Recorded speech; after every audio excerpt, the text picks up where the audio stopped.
ዕላል ምስ ንጉስ ዓርከይ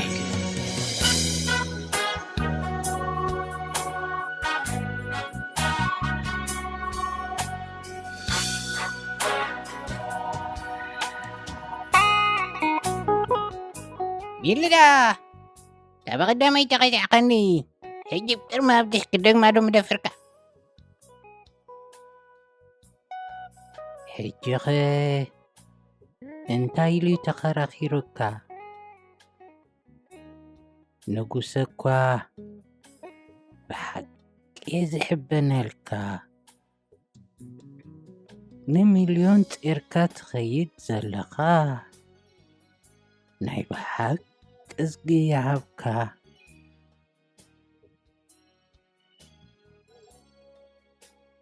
قادريو أوزغير أيتي منو تبايلم يوم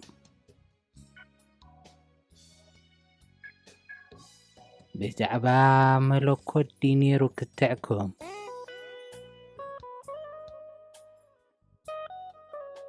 نتاجر واقت أفا فادليو نقربا ما أنت أتلك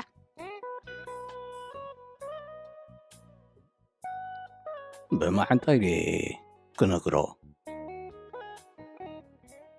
بأفكار زرك انتاي ما حنطاليو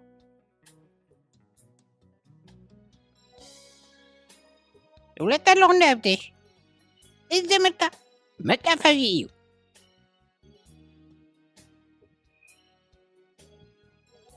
كان تقدم درق نشعبيا ومبدي زولم زنبرا مالت تاديو ريدا إيجا غاملي جنب كان حيو يغوزنا كيدل ودي أبدش وعليك نغرك زي اللغوش انتاي المسلكة إذا يكتبها باسم رازي محمد زلو معدنسي أكتبها بيو بكلاك سعبي خيليدو ولا بسبب تريجن قد أتو راديو زوين زيرو وكويو غقاو حدفي تنجلو مليون حوي أزاد زربازي أستترف كدا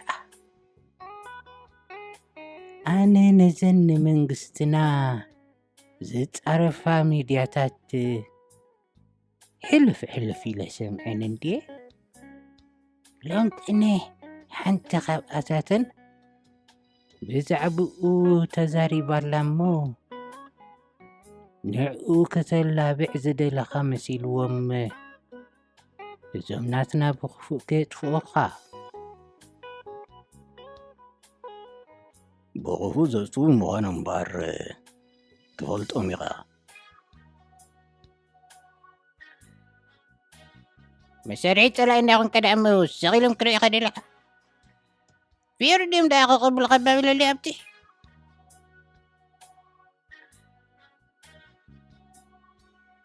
حتى كتسو علو زلكا نقر انتو لو مليون حوي منقستي إرتراسي زواتون صبوغ ديرو زفلت كاب كله دما نهزب زحل منقست سلي زقنسي ولا حنتينا كنسكف زيبلنا اكوا دقا بيتي زقبر زلوسي كنحقوسي زلنا لتزقدم عدنا أيغسب أنن كثير إلى الناسي حجد ما عبد كبابينا برسد كسعب كالشباشب كله كن حقوز دليقنا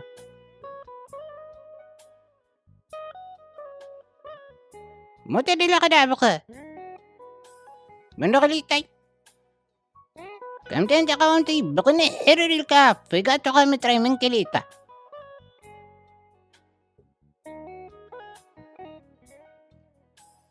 دحنا يتحرق لنقص حوي أنا تسكير كردئي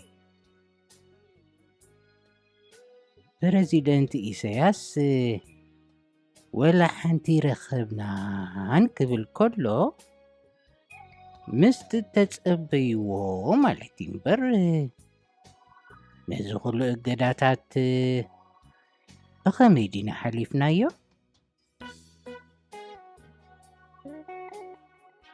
እንዳወንዳ እሞ ከምኡ ዘይብለና ሳላ ማዕድናትና እገዳታት ተጻዊርና ንሃገርና ድማ ኣብ ከምዚ ደረጃ ኣብፂሕናያ ዘይብል እንታ ኮይኑ ይሕሱ ማለት ድዩ? ማለተይ ሓሳቡ ድዩ?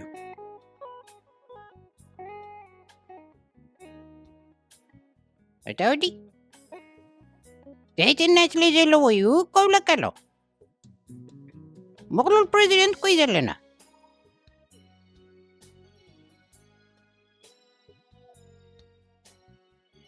ምቕሉልን ዕቡይን ቦታ ተኸያይረን ድየን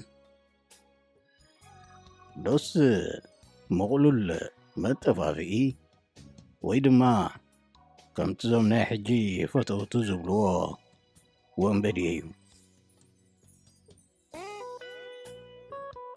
ሰሚዕ ኣለኻ ሃብትሽ? ንባዕል እዚኣቶም ሕጅስ ብኽፉእ ጠፊኦም ኢልካ ክትሓዝነሎም ማለት ድዩ?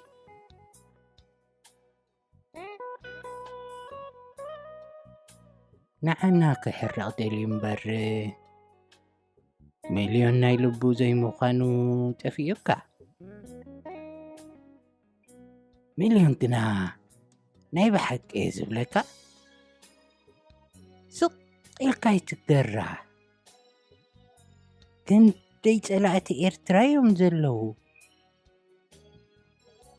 ሃገርና ማዕድናት ሓፊሳ ከይትውንጨፍ ለይትን መዓልትን ዝጽልዩ ሓሳዳት ከም ዘለዉ ይትረስዕ። ሕጂ እቲ ንሳቶም ዝነዚሕዎ ወረ ጥንቅቕ ክንብለሉ እዩ ዘለና።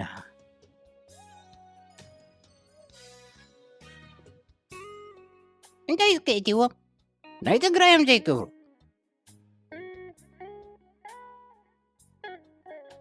መንዳ ትግራወት እዮም ኢልካ ናገር ናይ ፀብኡ ኮይኖም ዳሞ ትግራወት እዮም እምበር ኤርትራውያን እዮም ክብለካ ደለኻ?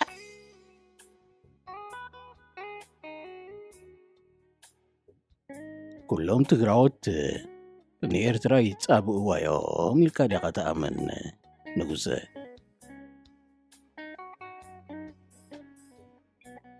ካብ እግሪ መልሓሲ ዕንቀፍ እንዲነገሩ ወያነ እንተለኣኽቶምን ማለት እዩ ንጉሰ።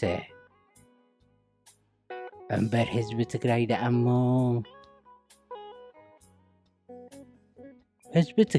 እሞ እንታይ ይኽብለካ? ህዝቢ ትግራይሲ ጸላኢና ኣይኮነን።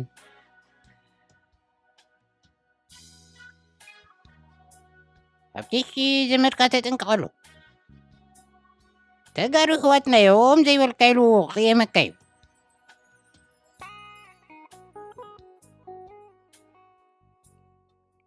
ንዕኡሞ ንበይኑ መዓስ ይብፅሕዎ ኾይኖም እዛ ብሕውነት ኣምሲልካ ፖለቲካ ኳይና ንጸልእ ዘለና። ብዛዕባ ዝዕደና ግና ሚልዮን ሓወይ ወላ ሓንቲ ትሰደፍ። ንህዝቡ ዝሓሊ መንግስቲ እዩ ዘለና።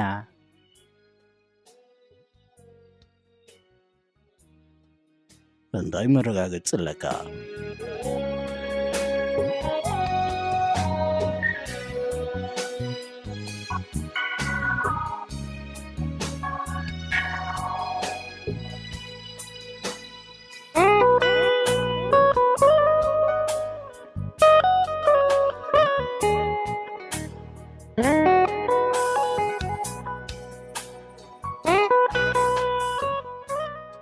ኣይትምልሶ ለሃብትሽ ከዳኽነካ ይደልዩ። ኣነስ ደኣ መንግስትና ንህዝቡ ከም ዘይሓሊ እንታይ መረጋግጽ ኣለካ ኢለ ዘይሓተካ።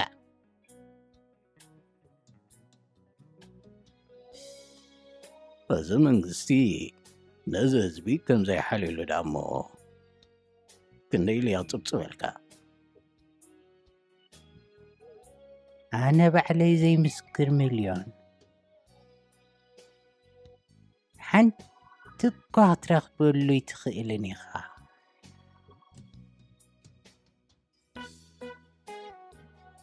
ህዝቢ ከም ድላዮ ከይሰርሕ፣ ከይንግድ፣ ከይንቀሳቐስ ሒዝዎ።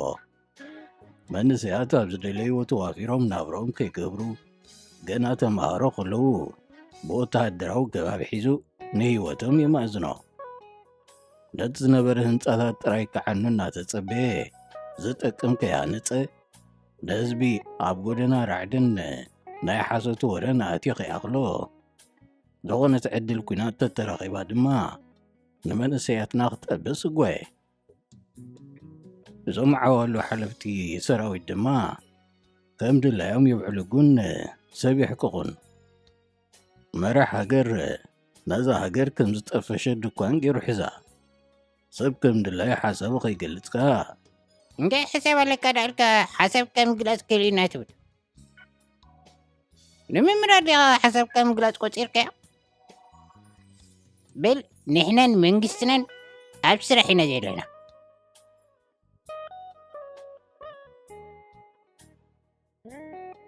ሓቂ ንጉሳይ፣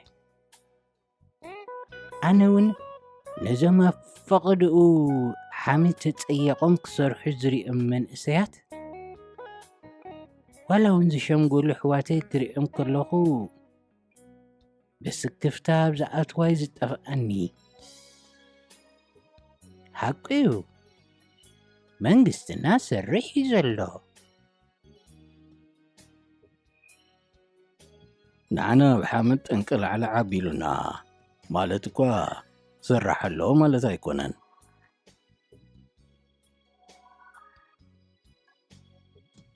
ኢሉ ዳሞ እንታይ ኮንኪ ኣብ ከተማ ተመዲብካ ከለኹ ተመርር ኣብያ ዋላ ካልእ ዕድና ኣብቲ ክንደይ ኬሚካላት ዘለዎ ኣትዮም ዘገልግሉ ዘለዉ ሙዑታት ሰራዊትና ዘይመረሩ ሲ ሳይካ ኸላም ፈራቕ ተብዝሕ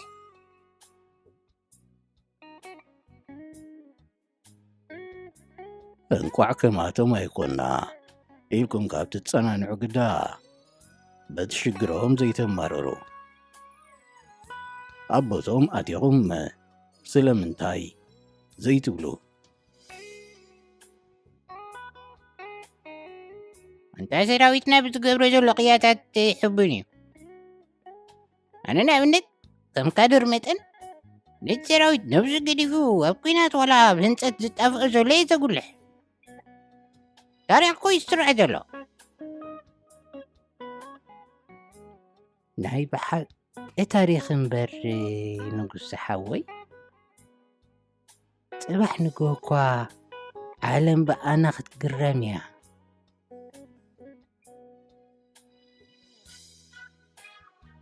ዓለም ዳ ሕጂ እውን ብኣኹም ትግረም እኳ እያ ዘላ። ዕንክሊል ዘብለኩምን ዘቐትለኩምን ንዘሎ ሰብ ነበረልና ተማዕብለና ኢኻ ዘለኻ ብዘይባኻ ኣይኮነላን እዩ። ንስኻ እንተኺልካ ዳሞ ነዛ ሃገር መንክዕ ንበልናዩ ኢልኩም ትልምንዎ። ንሱ ኸዓ ወላ ሓንቲ ይሰራሕኩን ኩሉ ተላሚደውልየ ኣብ ኩናት ተጋጌ ኣብ ህንፀት ተጋጌ ወላ ሓንቲ ይሰለጠንን ይብለኩም ብትዕቢት። ደናቆረይካ ከምኡ ማለትካ ኣይኮነን ፈሊጥካ ኢኻ ሰይጣን እየ ትብልና ዘለኻ እምበር ንስኻስ መልኣኽ ኢኻ ትብልዎ። ዓለም ባዕለማ ብኣኻትኩም ዘይትገረመሉ ምኽንያት እንታይ ኣሎ? ደሓን ሚልዮን ሓወይ በዛ ሓሳዊት ዓለምሲ ኣይትጨነቕ። ብዛዕባ ከባቢና ዋላ ጥዕናን ማዕድናትን ዘእትዎም የለን። ሓሳዳት ኮይኖም እኳ እዮም ጠኒኦሙልና።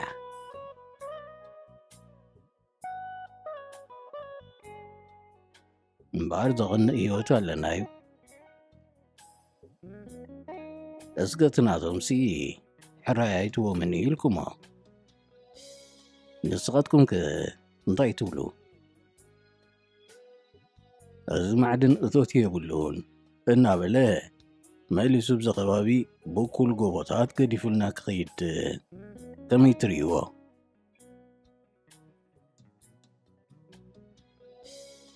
ንወዳፊ ዲኸታ ክኸይድ ትብሎ ዘለኻ?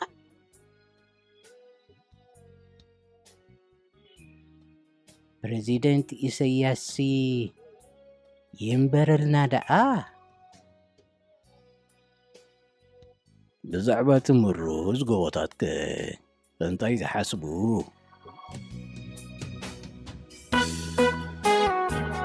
Thank you.